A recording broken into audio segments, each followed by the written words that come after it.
أشهد أن لا إله إلا الله وحده لا شريك له وأشهد أن محمدا عبده ورسوله رب اشرح لي صدري ويسر لي أمري واحلل عقدة من لساني يفقهوا قولي اللهم إني أسألك البر والتقوى ومن العمل ما ترضى اللهم إني أعوذ بك أن أشرك بك وأنا أعلم أستغفرك لما لا أعلم بارك والسلام عليكم ورحمة الله تعالى وبركاته. barkanmu da saduwa wannan masallaci mai albarka Masjidul Mumtaz da ke nan gurgumari a garin Maiduguri. Yau insha Allah ta'ala muna yammacin Alhamis 23 ga watan Ramadan shekara ta 1447 wanda ya zo daidai da 12 ga watan uku miladiya ta 2026. Jiya idan ba manta ba mun fara fassara aya ta 183 cikin suratul Baqara kuma yau ma insha Allah ta'ala ita zamu ci gaba da fassarawa.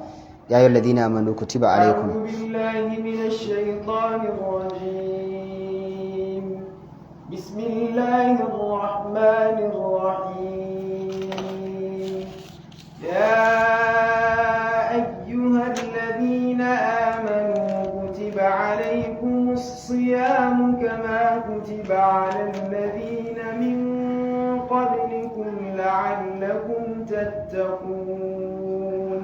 Allah madaukin sarki yace ayyuhal ladina amanu, Allah yace ya ku inda kuka imani, kutiba alaikumus siyam, Allah yace hakika an farlanta muku azumi kama kutiba alal ladina min qablikum, kama yadda aka farlanta wanda suka zo gabaninku la'allakum tattaqun, Allah yace la'alla ko kwa samu takawa. Jiya mun yi magana akan me ake nufi da wanda suka gabace mu, wanda muka ce magana mafi inganci da malamai suka rinjayar wadda suka gabace mu su ne al'ummun da suka zo kafin annabi sallallahu alaihi wasallam, tun daga kan annabi adam alaihi salatu wasalam har zuwa kan annabi isa alaihi salatu wasalam, duka suna cikin wadda suka gabace mu. Sannan mun yi magana akan me ake nufi da la'allakum tattaqun wa la'allakum kwa samu takawa. Ɗori kan wannan akwai wasu alfanu da azumi yake da shi wadda shi yasa ubangiji ya ce la'allakum tattaqun, dan ku zama masu kiyaye dokokin Allah, kaman Sheikh Nasir Sa'idi a cikin Tafsir Karimur Rahman fi tafsir Kalamil Mannan shafi na 79 yake cewa babu wani abu na ibada da dan adam yake rika wajen koya masa tarbiyyar kiyaye dokar Allah sama da azumin watan Ramadan. Idan mutum yana da wani abu na sabo da ya zama masa katutu, kenan ya zama addicted to wannan sabon, yayi ya daina wannan sabon ya gagara, kamar shan sigari ko zina ko ƙarya ko annamimanci ko wani irin ma sabo yayi ya daina ya kasa. To kuma yadda muka sani galibi zaka samu sabo na da alaka da sha'awar dan adam da kuma son zuciya da abin da zuciya da ran mutum ke raya masa. To idan har mutum zai iya yin kwana 30 daga karfe 5 na asubahi har zuwa karfe 6 na magariba bai yi wannan sabon ba, ya iya jura daga fitowar alfijir zuwa faduwar rana bai yi sabon ba, in shi din ma yana da niyyar bari to zai iya haƙura kuwa daga magariba zuwa fitowar alfijir bai yi wannan sabon ba, zai iya haƙuri. Idan sigari ne in dai har ya haƙuri daga alfijir zuwa faduwar rana bai sha ba, in yana da niyyar bari to zai iya haƙura kuma daga faduwar rana zuwa fitowar alfijir bai sha ba. Idan zina ce haka, idan kaza ne haka. Shi yasa ma ubangiji yasa azumin ya zama babu ci babu sha, jikinka ya wahala ka ji jiki, saboda idan magariba ta yi dare yayi baka da karfin da zaka yi wani abu ma sai dai bacci, sai zan ka je kai sa'un ma ba za ka iya ba dan azumin ya gajiyar da kai. In kuma har dan adam ya juru wannan na kwana 30 bai yi ba, to in ko yana da niyyar bari ya samu kofar ya bari gaba ɗaya a rayuwarsa. Abu na biyu yake cewa a cikin azumi akwai imtithalu awamirillah, bawa yana bin umarnin Allah, sannan kuma akwai istinabu nawahihi, akwai kiyaye dokar Allah. Idan har bawa zai iya daurewa ya haƙura da ci ya haƙura da sha na kwana 30 don bin umarnin Allah, kuma bawan ya daure, akwai abin da Allah ya ce kar yayi ya haƙura bai yi ba, akwai abin da Allah ya ce yana azumi ya haƙura yayi na kwana 30, to yana tarbiyyantar da rayuwar bawa wajen bin dokokin Allah. Saboda a rayuwar dan adam babu abin da yafi so sama da abu guda ukun nan: cin abinci, shan abin sha musamman ruwa, da kuma tarawa da iyali. To amma dan adam har ya haƙura na kwana 30 da rana bai ci ba, da rana bai sha ba, da daddare da rana bai tara da iyalinsa ba. To idan har dan adam yana so ya koyi bin umarnin Allah na yi ya yi, bari ya bari, in yana so ya koya to azumi zai masa wannan tarbiyyar. Abu na uku, Nasir Sidi ya ce Allah madaukin sarki in mun kula ya haramta wa dan adam ci da sha da tarawa da iyali a yinin Ramadana. Ana so a koya wa dan adam neman kusanci zuwa ga Allah da abin da yake da wahala. Mun gane? Akwai abin dan adam yake yi yana shan wahala, amma kuma duk wannan rashin cin, duk wannan rashin shan, dan adam ya haƙura ya juya don ya samu kusanci ne zuwa ga Allah. To kuma duk wasu ibada da dan adam zai yi, da duk wani bauta da dan adam zai yi don neman kusanci zuwa ga Allah, an ka kula bai kai azumi wahala ba. In ka lissafa aikin hajji kwata-kwata kwana 5 ake, aikin hajji ya ƙare, amma azumi kwana 30 ake yi. Sallah an ka kula sau 5 ake yin ta a yini. Azumi fa tun fitowar alfajir har zuwa faɗuwar rana abu ɗaya ake yi.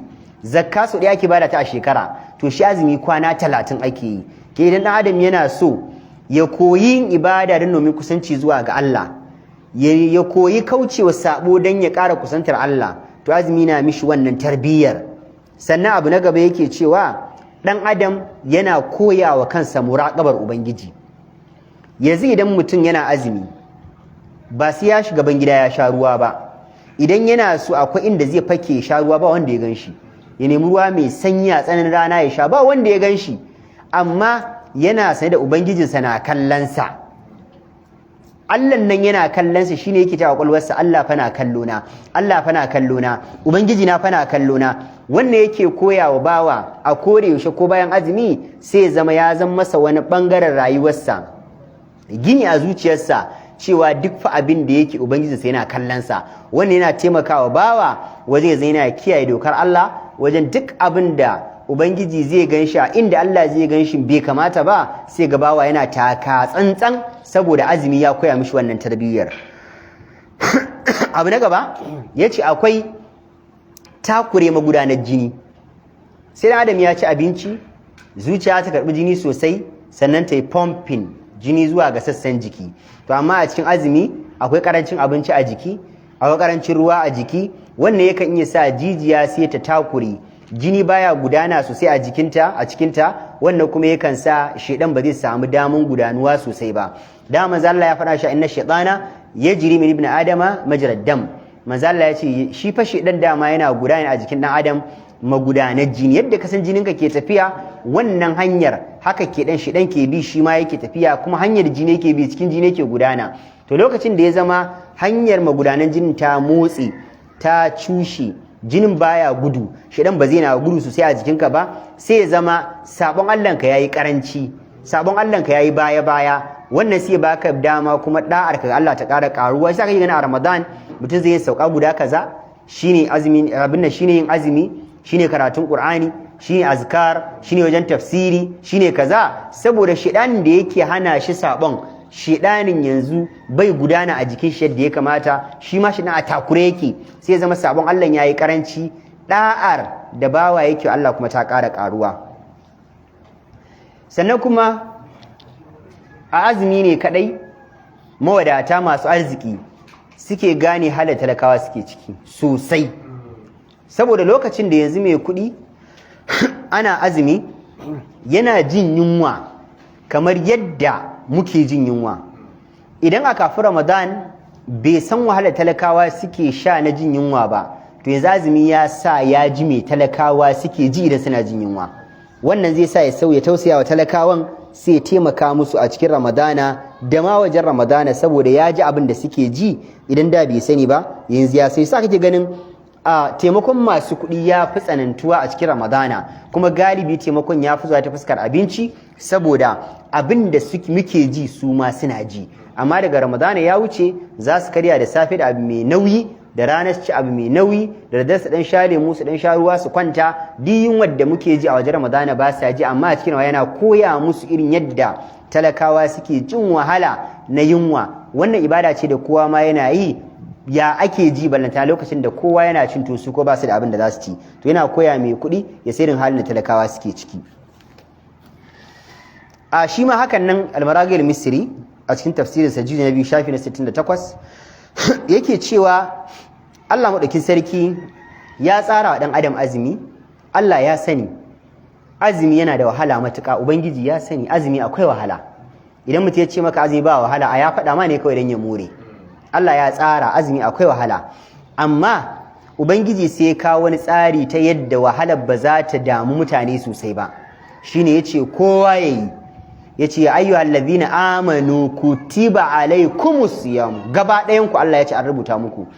In yanzu azumi ubangiji cewa maza ne kadai zamu yi, mata ba za su yi ba, da sai fi jin wahalan azumin. Inda Allah cewa mata ne kadai za su yi, maza ba za mu da sun fi mu shan wahalan azumin, amma sai Allah ya ce kowa da kowa yayi. To ita kuma matsala dama tana da ka'ida, duk lokacin da ya zama matsala ba kai kadai bane a cikin ta, zaka ji da sauki. Idan ba ku manta ba, sahabin da ya zo samu manzo Allah sallallahu alaihi wasallam ya ce ya manzo Allah halaktu, na halaka. Annabi ya ce me ya halakar da kai? Ya ce ya manzo Allah na tarawa da iyali na a cikin wata Ramadana da rana. Manzo Allah ya ce to kana da baiwa da zaka yanta? Ya ce ya manzo Allah ba ni da.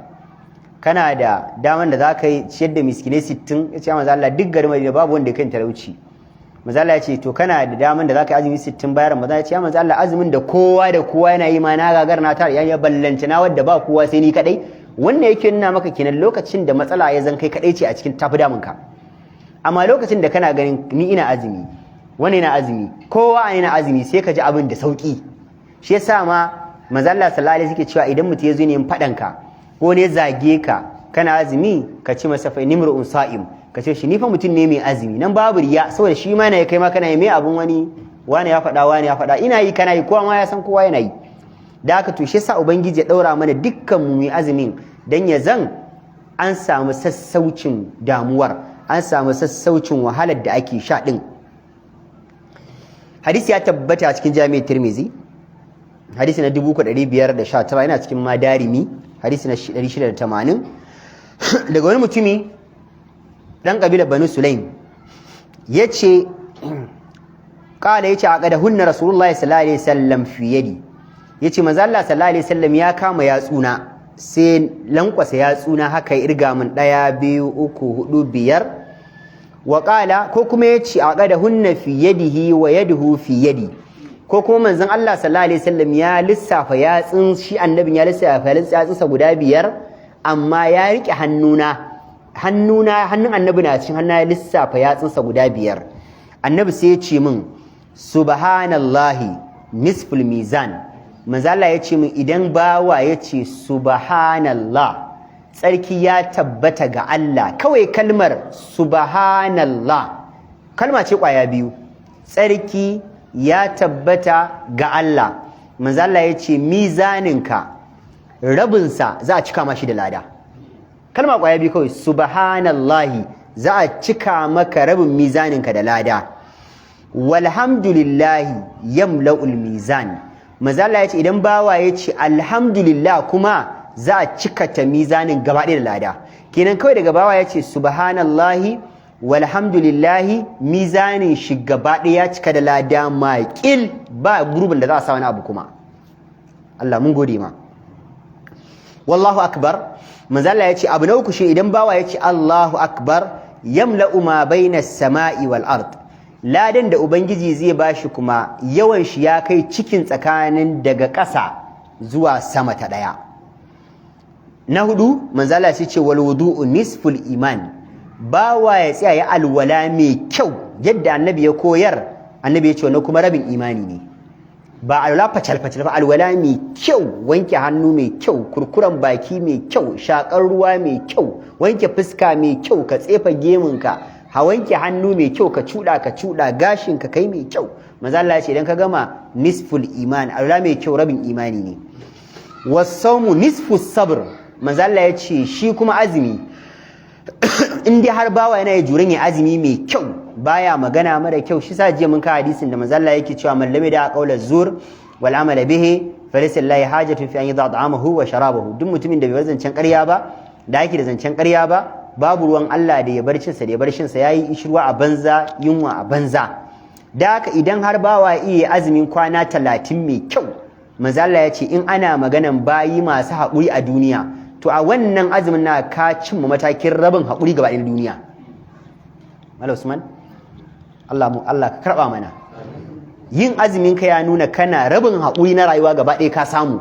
Malamai suka ce yanzu rabin haƙuri kai za ka kiyaye shi wajen bin dokokin Allah. Kada kana sabo, kada kana kaza, in har ka kiyaye ka takaita kanka sabo, to shikenan yanzu kuma ka zambawa mai cikakken haƙuri. Allah ya ce innama yuwaffas sabiruna ajrahum bighairi hisab.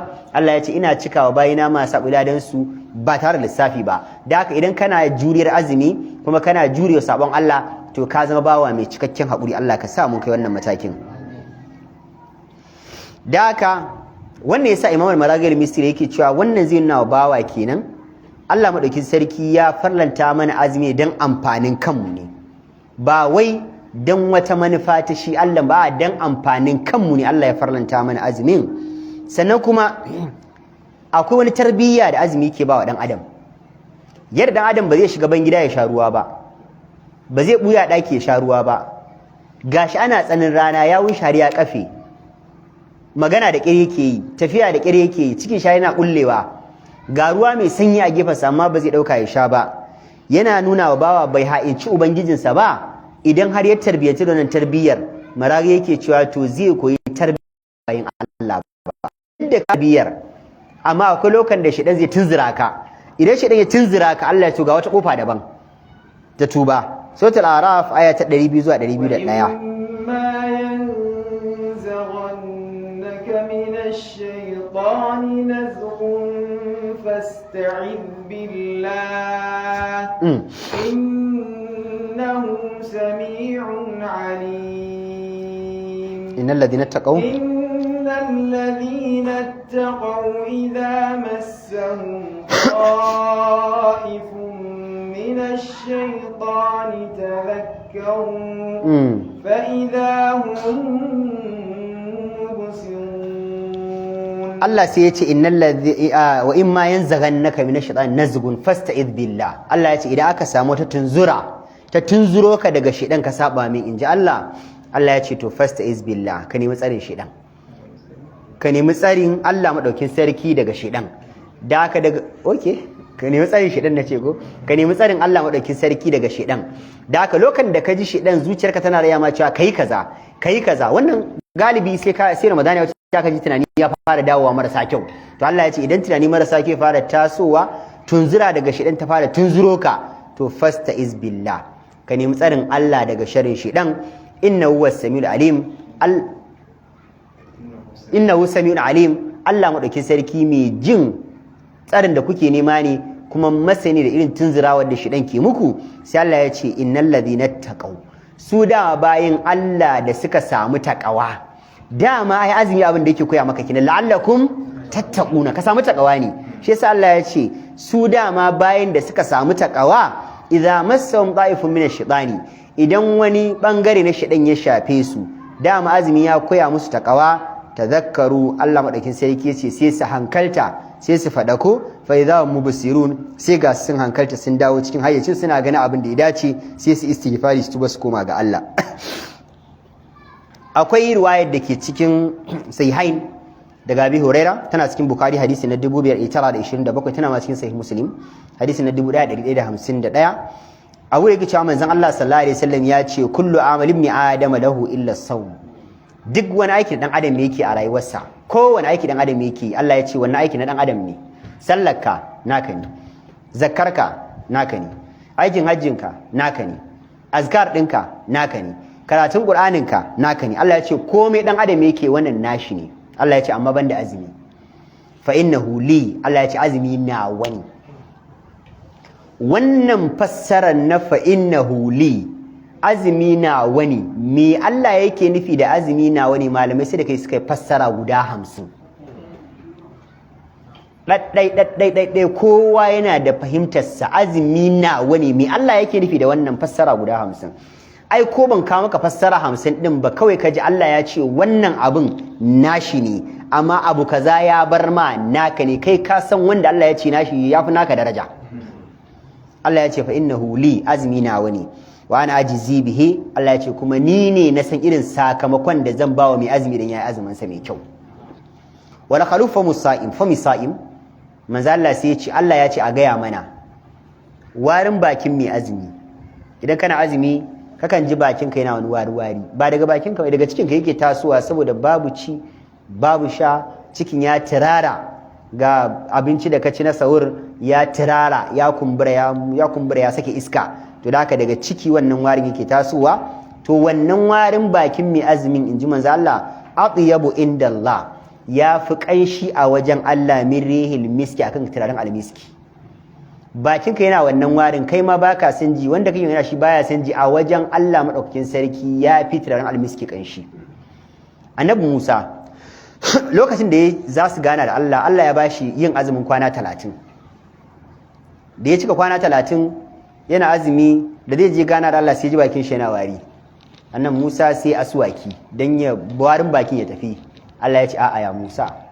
ka koma ka ƙara yin kwana 10 kana azumi sai warin bakinka ya dawo sannan ka zo mu gana saboda a yanzu bakinka baya kanshi ka koma bakinka ya dawo da wannan warin ni shine zan ke jin kanshi sai ka zo mu gana shine fatama miqatu rabbih 40 laila annabi Musa ya cika alƙawarin ubangijinsa kwana 40 asali kwana 30 ne asuwa ke ja ƙara mai kwana 10 da haka wannan warin bakin kanshi ne a wajen ubangiji kuma mala'iku kanshin shi suke ji yanzu bakunan mu nan duka da ba hancinan mala'iku a jiki suna jin kanshin bakunan mu Allah ya karba mana a wata riwaya daban manzo Allah ya ce kullu amali ibn adama yudha'afu alhasanatu bi ashri amsalha duk wani aikin da dan adam yake a rayuwarsa kowane aikin lada guda daya Allah ya ce ina ninka shi sau 10 ne yanzu kai subhanallahi ninki 10 ne alhamdulillahi ninki 10 ne karatun qur'ani ko na harafi ninki 10 ne sallah ninki 10 ne komai da kake ninki 10 ne manzo Allah ya ce ila 700 dhifin zuwa ninki 700 komai haka iya ladin sai yake karewa qala Allah amma sai Allah ya ce a gaya mana illa saum shi azumi ba maganan azumi dai aninka 10 aninka zuwa 700 Allah ya ce a shi azumi baya cikin wancan lissafin fa innahu li Allah ya ce shi din saboda nawa ne wa ana ajizi bihi ni na san irin ladan da zan ba mai azumi ba magana niki 700 shi azumi niki triliyoyi ne kawai ya Allah mun gode maka amma wanda daga an ce Ramadan za ka ga zuciyar shi ta tsinke saboda yanzu shikenan tuwon safe tuwon rana tuwon dare zama ba abinci ga tarawih nan ga tahajjud din nan ga kaza sai ga ya fara lissafe sai ce kawai wallahi dai kawai dan Allah ya ce dole mu yi ne wallahi inda irin da ne wallahi da farkon musulunci ko kai azumi ganin dama ne ko ka ciyar wallahi ciyarwa zan ke yi haka wani zai ce ka sa farkon musulunci ai zabi biyu ne ko kai azumi ko ka ciyar ce wallahi da yanzu ma haka ne wallahi ciyarwa zan ke yi shi amma fa Allah ya ce wa anta sumu ku yi azumin fa muku alkhairi ba ciyarwan ba fa sannan akwai wani alfanun azumi ne kadai abin da yake daidaita bayan Allah gaba ɗayan su kuma bai guda da talaka da mai kuɗi da mai mulki da bafari da wadda ake mulka da mai lafiya wanda zai yin azumi da mara lafiyan da rashin lafiya ba ta shin azumi ba dukkan matsayin mu ɗaya kawai su mu li ru'yatihi wa afdiru li ru'yatihi tare za mu ɗauki azumi day 1 tare za mu sauke tare za mu yi sahur an gane ai tare za wa kulu washrabu hatta yatabayyana lakum al-khayt al-abyad min al-khayt al-aswad min al-fajr thumma atimmu siyama lil-layl tare za mu dauki azumi tare za mu sha ruwa wata ɗaya za mu yi azumin yunwan tare za mu ji ko mu kudin su ba za su ci muna kallo ba wallahi ba su isa ba to haka ubangiji ya haka dan ya dirita mu masu goyi talakawa su gane shi a wajen Allah inna akramakum indallahi atqakum babu ruwan Allah da kudin wannan da talaucin wannan shi Allah waye ya kiyaye dokar shi Allah ya fi so wanda ya azumi mai kyau ya sallah mai kyau yayi kaza mai kyau shi Allah ya fi so shi yasa kake ganin tare ake dauka yanzu duk yadda gwamna ya kai da shugaban kasa ya kai tare za mu yi azumi tare za mu dauka tare za mu sauki BIP habba na suna azumi dole bawa sai yayi azumi yadda zaka yi azumi haka bawa zai azumi wujuban sannan wannan kuma sannan malamai suka ce azumi yana koyawa bawa nizam shi azumi yana koyawa bawa tsari ga kula ai tsarin da ubangiji ya dora mu akai wani tsari ne da dukkan mu yana koya mana haɗin kai tare za mu tashi mu yi sahur tare za mu sha ruwa a wata ɗaya za mu yi azumi tare za mu yi sallah as-sawmu yawma yasumun nas wal fitru yawma yafṭirun nas wal adha yawma yudhhi nas.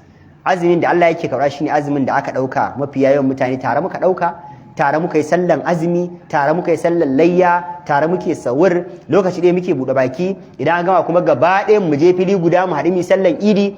Wannan yana koya mana komai za mu zan muna da tsari, mu dinga yin aiki collectively, an gane muna yin abu haɗaka, kada mu zamanto wala tanaza'u fatafshalu wa tadhhabu rihukum wasbiru. Allah ce kada ku dinga jayayya, wanda ce basu ga wata ba za su dauka ba, wannan sun ga wata a wannan ganin sarki ne ba ganin Allah bare, ganin gwamnati ne. Allah ce duk ku bar wannan jayayyar, ku hada kanku, kada ku yi jayayya, kwarjinin ku zai tafi. Allah ce ku yi hakuri mana, a hada kai ayi abu tare mana duka, ai lokaci guda mana, dukkan mu tare zamu mu tafi idi mu tsaya mu iri tare. To haka yana koya mana mu hada kai mu zama al'umma ɗaya. Shi sa Allah ya tsara, inda Allah ya so ubangiji zai ba dan adam zabi, yace duk watan da ka zaba kai azumi 30 a ciki kawai shikenan. Kaga yanzu wani zai a Rajab, wani a Muharram, wani a Rabiul Awwal, wani a Rabiul Sani, iri na da su mala inuwa kam zamu zabi watan sanyi.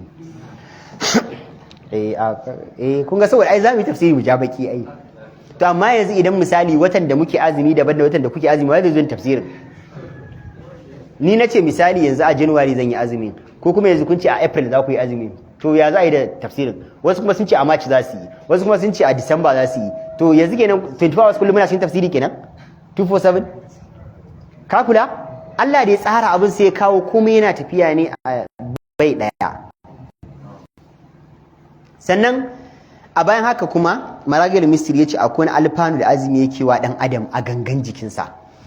Ya ce galibi dan adam yana cin abincin da kasan kazin agri haka muke, ana ci ana tara kitse, ana ci ana tara kitse, ana ci ana tara kitse. Kitsen nan yau da gobe zai zo hau kan zuciyarka, sai ka ji mutane numfashi da kyar, tafiya da kyar, aiki kaɗan ya gaji, ya fi son ya kwanta, sai shan ruwa, can ya haɗa teɓa ya haɗa kitse. Wannan kitse idan an bashi zai maka illa, wani lokaci sai dai ka ji ma an ce mutum kawai ya faɗi ya mutu, saboda ya hana zuciya ta yi aiki mai kyau. To Allah madaukin sarki sai ya tsara azumin kwana 30 za ka yi. Jiki idan ya nemi abinci ya rasa, glucose da ke cikin jikinka shi jikin zai fara ɗauka yana ɓaɓɓallawa, yana baka energy. Yanzu magana da nake yin narma da abinci haka tun karfe 4, to amma yanzu a ina samun energy yin magana. Yanzu glucose da ke cikin jini na shi jikin nawa yake ɗauka, yake ƙara sarrafawa, yana bani energy yin magana, energy tafiya, ƙarfin kaza.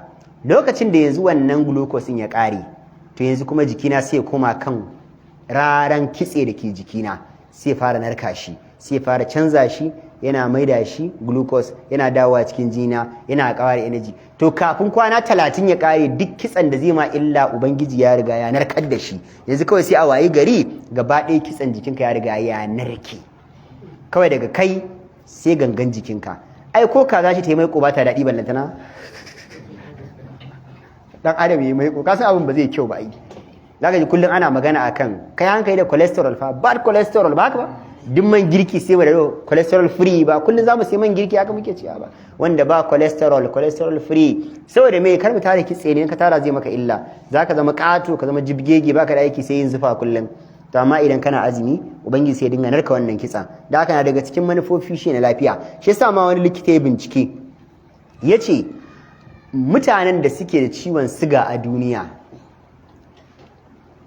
a bangaren musulmai da arna, yace arna sun fi yawa, musulmai sun fi karancin masu ciwon siga. Kuma yace kuma arni ne fa likitan, yace saboda azumin da suke yi ne azumin yana saukar da sigan da suke da shi. Yasa ai ko za a maka test in sugar sai a ce akwai random akwai fasting, ana so a gane actual amount of sugar da ke cikin jininka. Azumin ke yana taimakawa a iya gane asalin siga. Da haka idan kana yawan ta azumi, mai yawan ciwon siga kana ce na yawan ta yi azumi, saboda sigan zai na raguwa ko da madaciyar ba ta aiki. Wani cikin magabata yake cewa azumin kwana 30, kowane azumin kwana ɗaya daidai yake da lalata fadalat, kenan raran abin da jikinka bai bukata amma yana jikin naka. To kowane azumin yana lalata abin kwana 10 ne. Yanzu akwai ababai a jikinka wadda suna nan, ana ce musu excess, jikinka baya bukatun su amma suna nan. ba ta da za su fita. To duk abin da ka tara shi na kwana 10 a jikinka, idan ka yi azumin kwana ɗaya yana lalata wannan raran ababa na jikinka na kwana 10. in gugula ma shine sirrin da yasa ubangiji ya sa mu azumin kwana 30 dan zai bata abin jikinmu na kwana 300 shekara kenan.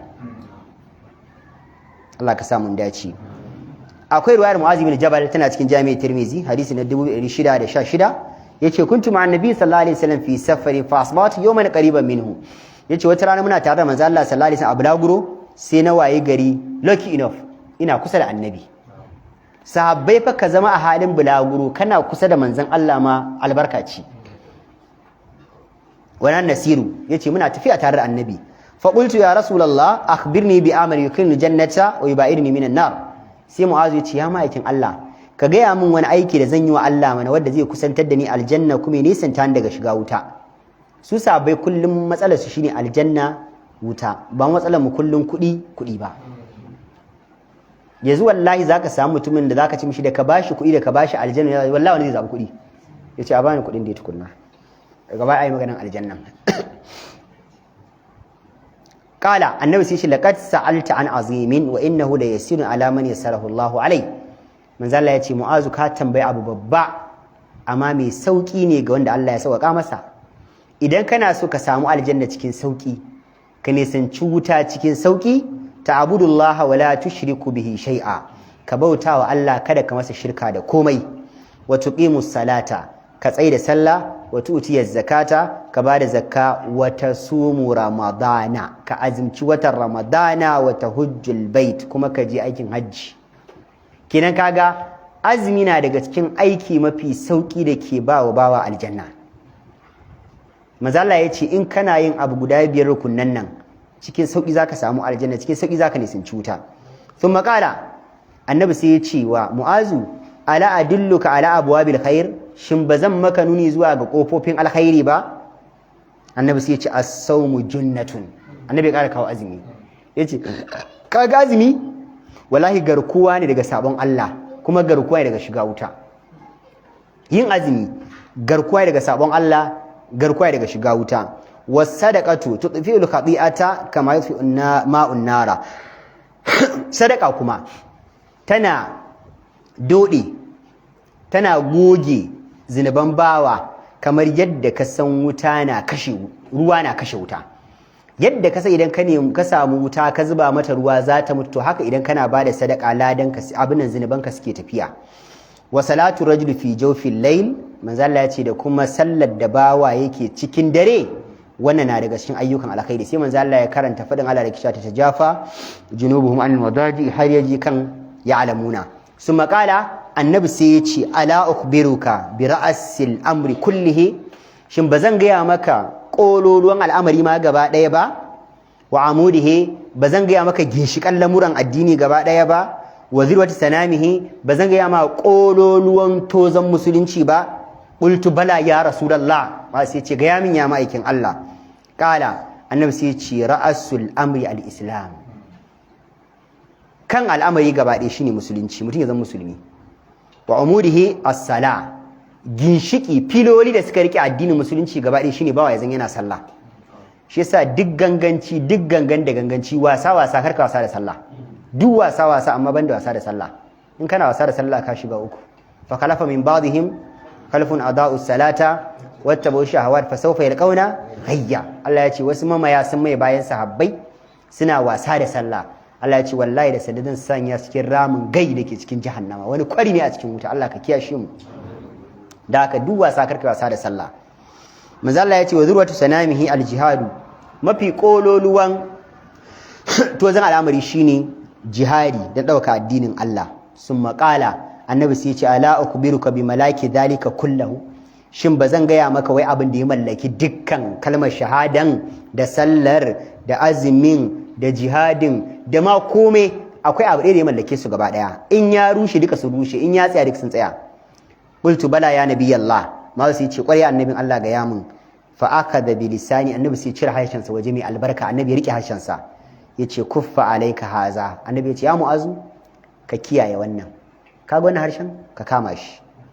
Fa qultu ya nabiyallahi wa inna la mu'akhaduna bima natakallamu bihi Mu'azu ya ce ya ma'aikin Allah yanzu duk maganganun da muke ma a ranar kiyama za a kama shi a mana hisabi qala thakilatka ummuk manzo Allah ya ce kai Mu'azu gyatumarka tayi wabinka gyatumarka tayi barinka wa hal yakubbu an-nasa fi an-nari ala wujima wa ala manakhirihim illa sa'id alsinatihim to me zai sa ma dama kifa mutane a cikin jahannama kan fiskokin su ko kan manumfasar su in ba abin da harshe ne suka girbo musu ba ai wanda gan shi a wuta harshe shi ne ya kai shi duk dan wuta gan shi a wuta kada ka tambaye shi me ya kai ka harshen shi ne ya kai shi wuta Allah ka sa ba ma ciki Imam al-Auza'i yake cewa giba tana karya azumi fa ka zauna ku sa kaset din wani a gaba ku ta magana wani ai kaza yayi kaza bayya kaza batta kaza mijinta baya kaza giba tana ka lalata azumi Ibn Hazm mai littafi al-Muhalla yace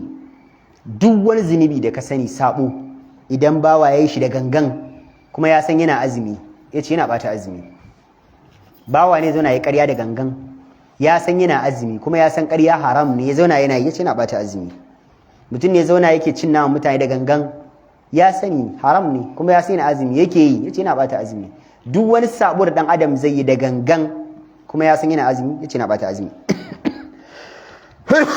Imam al-Ghazali mai littafin Ihya Ulumuddin yace man ya'si Allah huwa sa'imun mutumin da yake sabon Allah yana azumi yace kaman yabni qasran wa yahdimu misran yace duk mutumin da yake azumi kuma yana sabon Allah yace kaman mutumin da yana gina bene ne amma kuma yana rusa garin ne gaba daya kenan yana yin azumi kaman yana gini amma kuma da abin da yake rusa ginin mutum ne yana gini in ya zo nan matakin sai ya dauki guduma sai ya rushe duka yace bari ya koma fari sai ya fara dauko ginawa daga farko sai ya zo kamar tsayin kwakwa sai ya dauka daukan guduma sai ya ƙara rushewa yace haka zinubi yake wa azumin mutum idan kana azumi kaman kana ginawa ne kana rusawa kana ginawa kana rusawa ka dauko azumin da safe ka zo har azhar ba kai ƙarya ba sai da rana sai ka zo kai ƙarya to ka rusa azumin da ka dauko gaba daya Allah ka tsare mu akwai riwayar Nasa'i hadisi na 1126 tana cikin Jami'us Saghir ma sai Jami'us Saghir hadisi na 55 Aibir yake cewa manzo Allah sallallahu alaihi wasallam ya ce atakum ramadanu shahrun mubarak manzo Allah ya ce ramadan ya zo muku watan Allah mai tarin alkhairai faradallahu azza wa jalla alaikum siyamahu Allah madaukin sarki ya farlanta muku yin azumi cikin sa tuftau fihi abwabus samai manzo Allah ya ce duk kofofin sama idan aka fara ramadan abu da suke yanzu saman nan ba za a rufe kofofin nan ba sai bayan kwana 7 duka abu da suke waral malam kawai ayyuka su dinga wucewa istighfari ya wuce tahajjudi ya wuce tarawih ya wuce wa tughlaqu fihi abwabul jahim duk kofofin wuta rufe su ake azumi a cikin ramadan ba kofofin wuta gaba ɗaya rufe su ake yi wa tughallu fihi maratu shayatin kuma sannan dukkan shidanun aljanu masu taurin kai daure su ake tam lillahi manzo Allah sai ce ina rantsuwa da Allah fihi lailatun khairun min alfi shahrin a cikin ramadana akwai wani dare ya fi duk dare guda 1000 albarka manzo Allah sai yake cewa man hurima khairuha faqad hurima duk wanda aka haramta masa dacewa da wannan daren to ku an haramta masa alkhairi mai dimbin yawa muna addu'a duk mutumin da yace babu lailatul qadri a cikin watan azumi ya Allah ko ya dace na nafil Allah karka bashi wannan garabasar mu ya Allah da muka yadda Allah ka datar da mu samu shi wanda yake cewa inna anzalnahu fi lailatul qadr fi'l madi ne a zaman annabi ne so dai aka yi babu lailatul qadr ƙarya ne ya Allah ko ya dace ya ce ai nafil a lokacin ya Allah ko ya dace na nafil Allah ko ya samu Allah karka bashi kun gane karatun to bari mu ci akwai riwayar da ke cikin sahih muslim hadisi na 233 abu da yake cewa annabi sallallahu alaihi wasallam ya ce as-salawatul khams salloli guda biyar wal jumu'atu ila jumu'ati da wata juma'a zuwa wata juma'a wa ramadanu ila ramadana da watan azumi zuwa wani watan azumi mukaffiratul ma bainahunna duk abin da ke tsakanin zinuban bawa kanana Allah yana yafi masa hadda manyan ma inji ibn hazmin idajtanabal kaba'iru in ya nisanci manyan zinubai Allah ka ba mu iko Umar dan Khattab a Samarkandi ya kawo wannan asarin daga Umar dan Khattab a cikin littafin Tanbihul Ghafilin shafi na 238 yake cewa idan watan Ramadana ya shiga sai na Umar sai ya ce marhaban maraba bi mutahhirina ga watan da zai tsaftace mana daga zanubi zai tsaftace daga zanubanmu. Wato su magabata idan Ramadan ya shiga wani murna suke ji saboda zunuban su za su kau. Yace fa Ramadan khairun kullahu. Umar sai ya ce shi fotar Ramadana gaba ɗayan shi alkhairi ne. Siyamu naharihi yace za a azumci yinin sa wa qiyamu laylihi kuma ayi tsayuwar dare a cikin sa. Yace wan nafaqatu fihi kan nafaqati fi sabilillah. Ciyarwa a cikin Ramadana kaman zaka samu mutum da tafi yaki ne ka dauki nauyin ciyarwarsa. Ciyarwa a Ramadana kaman haka ne. Allah ka ba mu iko. Akwai wata riwayar da ke Bukhari ita ma hadisi na 7472 daga Abi Huraira dogon hadisi. Manzo Allah yake cewa lisaimi farhatan, mai yin azumi yana da wani farin ciki guda biyu. Farhatun hina yufdiru, murna na farko shine lokacin da yake buɗe baki. Idan yana buɗe baki ga kankana ga lemo, an gane, ga ayaba ga ɗan wake ga alale ga awara ga kunu ga shayi, abu 10 da shi kadai. Yana murna ya ci wannan, yana cin wannan sai ya ga wannan fa ya ci wannan, yana jin daɗi a ransa. Manzo Allah sai ya ce wa hina yalqa rabbahu, ai ba nan ne ma asalin murna ba. Lokacin da mai azumi zai yi murna shi lokacin da zai hadda ubangijinsa ya ga lada gwaggwaba, a ce masa ga nan kofa sunanta Ar-Rayyan, ba masu shiga aljanna ta nan sai ku masu azumi, sai Allah ya ce ku je ku shige, sai mu sauran mutane bye bye, sai mu je mu wuce. To kai zaka tsaya ganin cewa wani bai shiga bane? An ce ka wuce? Ai ko babanka ne yake waje in an ce wani su mun je kama na? Adan tafiya a duniya ne. Wallahi ana magana wai adan tafiya ba, wallahi a lahira ba magana wai adan tafiya. Har kowa. Yau bai firul mar'u fihi wa ummihi fihi. Allah ya ce zaka guje wa mamarka da babanka a kiyama, baka san su ba san ka ba. Akwai riwaya da ke suna Abi Dawud hadisi na 1375, tana cikin Jami' Saghir hadisi na 1986. Jami' Saghir wannan hadisin ya inganta. Manzo Allah sallallahu alaihi wasallam ya kwadaitar da mu dinga yin tahajjud a watan Ramadan. Wanda yazo ya ce maka tahajjud ba musulunci bane, ba sunnar manzon Allah bane, barna yake so yi wa addini ko shi waye. Hadisin ya inganta, yana cikin Jami' Saghir hadisi na 1986. Abi Dharr yace sumna ma'a Rasulillah Ramadana, mun yi azumin watan Ramadana tare da manzon Allah. A wani wata ne kenan? A Ramadana. Falam yaqum bina shay'an min ash-shahri hatta baqiya sab'un.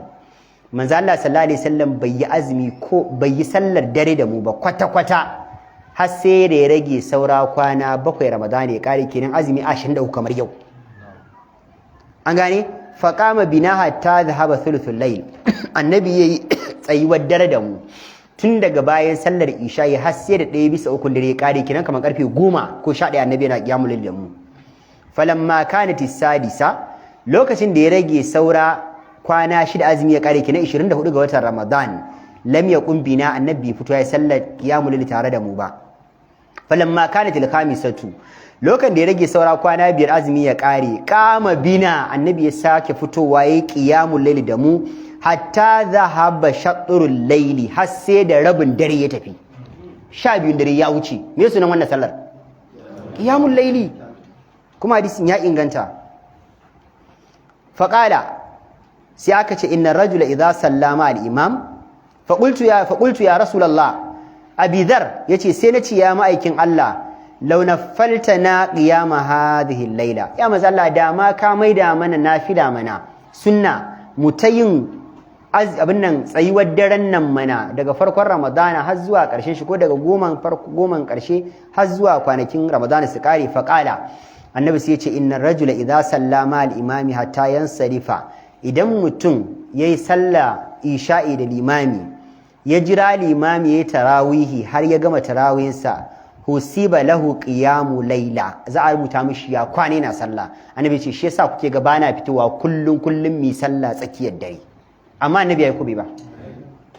Ku ji, qala falamma kanat ar-rabi'atu abi zar yace lokacin da ya rage azumi ya kai 26 saura kwana 4 wata ya kare lam yaqum annabi fito ba dan gudun kada a farlanta mana tahajjudi ya zama wajibi falamma kanat ath-thalithatu lokacin da ya rage saura kwana 3 azumi ya kare 27 ga wata jama'a ahlahu annabi ya tara iyalan gidansa wa nisa'ahu annabi ya tara matansa wan nas annabi ya tara mutanen gari annabi ya ce sahabbai kowa ya zo aka tara mutane faqama bina hatta khashina an yafutana al-fala annabi ya dinga sallah da mu har sai da muka ji tsoron kada ma rabauta ya kwace mana qultu wa marfala rawin daga bizar yace menene ake nufi da rabauta ya kwace mana qala as-suhur sai da muka yi tunanin ma sahur ya kusa kwace mana kenan annabi har ya kai dab al-fajr fito yana sallar dare yayi tahajjud ko bai ba da mutane ko ba mutane thumma lam yaqum bina baqiyatu shahr daga nan manzo Allah sallallahu alaihi wasallam 28 29 bai fito ya mana sallar tahajjudi ba amma annabi yayi kwana 4 mai kyau yana tahajjudi a goman karshe kuma annabi ya ƙi yin sauran kwanaki ne don gudun kada ubangiji ya ga sahabbai za su iya amaida shi faradun farilla ne amma wanda ya ce ma tahajjud ba sunnar manzon Allah bane babu hadisin da annabi ya tahajjudi wallahi tallahi ya sani sai dai in ya boye wannan hadisin na faɗa na Abi Dawud hadisin da 1375 yana cikin Sahih Jami' as-Saghir hadisin da 1986 hadisi ne ingantacce da haka tahajjudi sunnar manzon Allah ce aikin annabi ne karantarwar manzon Allah ne me yasa manzon Allah bai dawwama yana yi ba dan gudun kada a farlanta mana kuma annabi ya san ba za mu iya ba amma sunna ce idan kai ka dace da sunnar manzon Allah idan kai tarawihi mun ji magana tarawihi a ciki ka dace da sunnar manzon Allah idan kai tahajjudi a goman karshe annabin ma a goman karshen gashi yayi ka dace da sunnar manzon Allah sallallahu alaihi wasallam Allah ya sa mun dace Allahumma salli ala Muhammadin wa ala ali Muhammadin kama sallaita ala Ibrahim wa ala ali Ibrahim innaka Hamidum Majid bismillah ya halatta sosai yin aswaki mun faɗi cewa